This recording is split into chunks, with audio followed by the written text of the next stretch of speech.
2023, it's got the auto shut off. 2023, this truck has 64,000 miles on it, 3.9, 565 Cummins with 13K front, 40 rears with full lockers.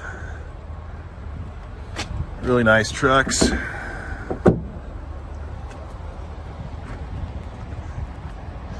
This one has a 48-inch sleeper, flat top sleeper.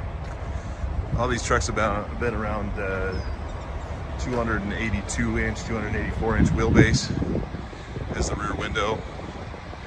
Sliding fifth wheel, disc brakes the whole way around. Air ride suspension, front axle, rear axle. It's a nice, clean truck.